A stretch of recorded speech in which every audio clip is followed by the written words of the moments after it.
2017 is in the past with all of its glory and mishaps, so I think it's time to take a quick look into what the year brought to Warframe weapons-wise. Today we're starting with the primary category. In order to compile this ranking, I took several things into account. Event-exclusive weapons are not part of the consideration pool since they cannot be farmed currently. The order of preference is not only determined by performance, I also took into consideration how much fun I had with any given weapon, as well as its originality in its design. All of these factors combined ultimately helped me decide. As with everything opinion-based, the standings presented here are very much affected by my own subjectivity. Having different views is perfectly normal, just don't be a dick about it. That being said, let's begin. This is my primary weapon lineup for 2017 in Warframe. Number 11. Scourge.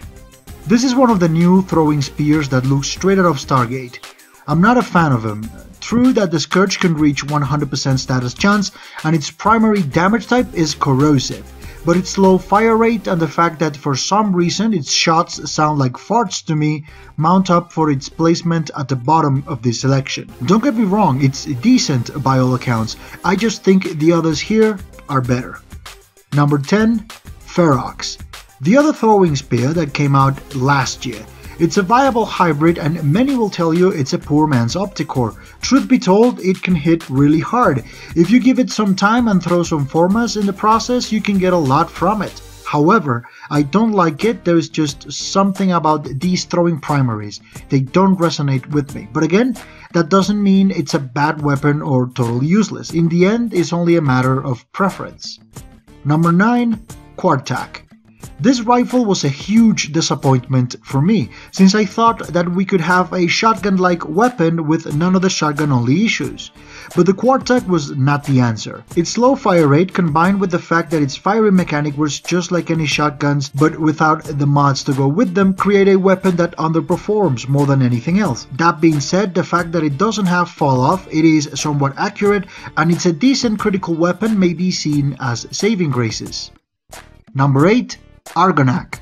The problem with the Argonac is that it has an identity crisis. You can't tell whether this weapon wants to be a sniper or an assault rifle, and this hurts it more than anything. Its rapid fire mode is similar to the Somas or the Zeniths, but ultimately falls below both in my opinion. Its increased zoom and target highlight mechanic are gimmicky at best and annoying at worst. Combine this with the fact that the Argonac lacks the scope bonus from snipers and you get something halfway done that is the proverbial jack of all trades and master of none. Number 7. Sbarro's Prime. This is an excellent rifle by any means, but it had to go somewhere. The Sbarro series are some of the most popular weapons in the game, I just don't like them as much. The Sbarro's Prime is a great hybrid, and like most critical primaries, benefits itself from hunter munitions. It can deal a lot of damage and it's very versatile, but after using it a lot I've realized that I don't enjoy it as much as others.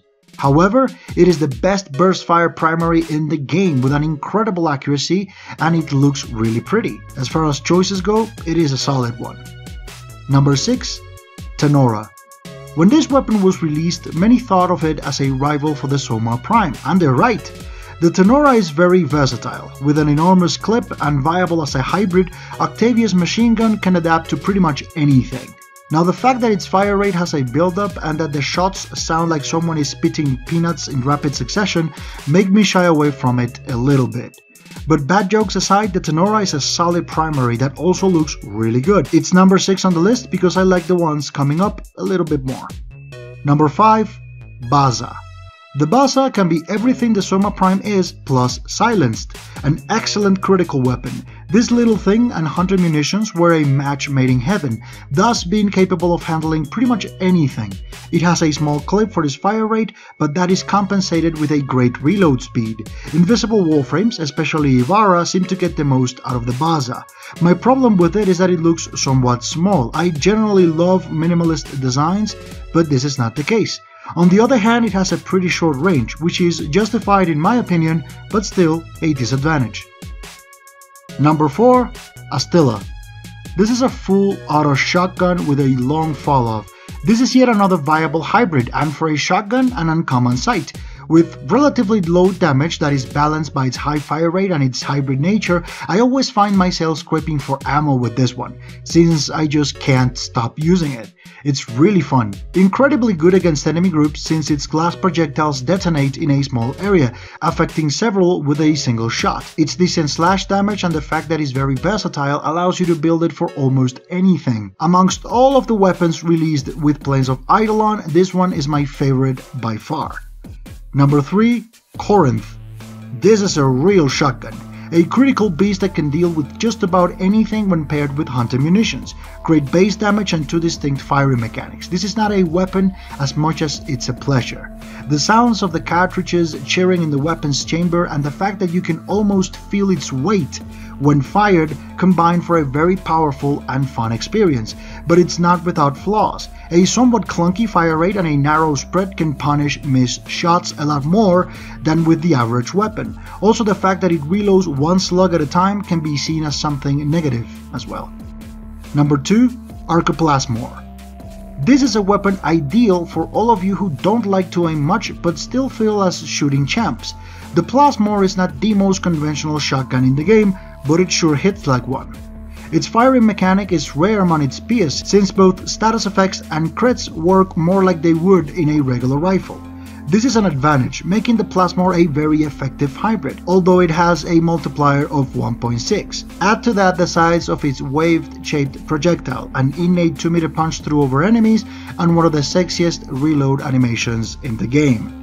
This is why the Plasmor is my second favorite of the year. Besides, it's ideal for taking down Eidolons with its default damage type being radiation, something the tier list hates.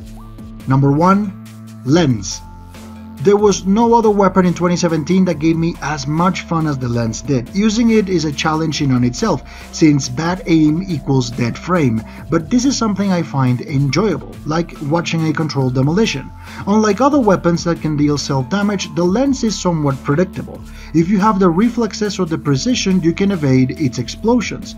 Besides, it's a critical primary with AoE explosions. I use this with tons of multi-shot, hunter munitions, and some of the Vigilante set mods. The result is a weapon capable of dealing with almost anything.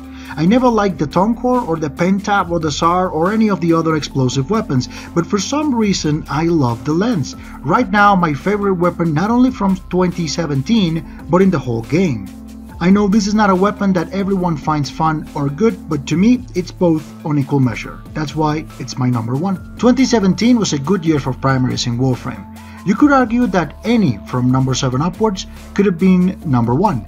Not only decent or okay, most of the primaries from last year were true gems, useful for everything, being versatility and originality their main selling points, making this list a hard one to compile. Many of you will have different opinions about this, so make sure to leave them in the comments.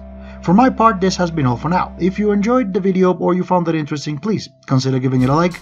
Don't forget to subscribe for more Warframe content and follow me on Twitter to keep up to date with everything. Thank you very much for watching. Whatever you are, have an amazing day. I'm Deuce, and I'll see you in the next one. Take care.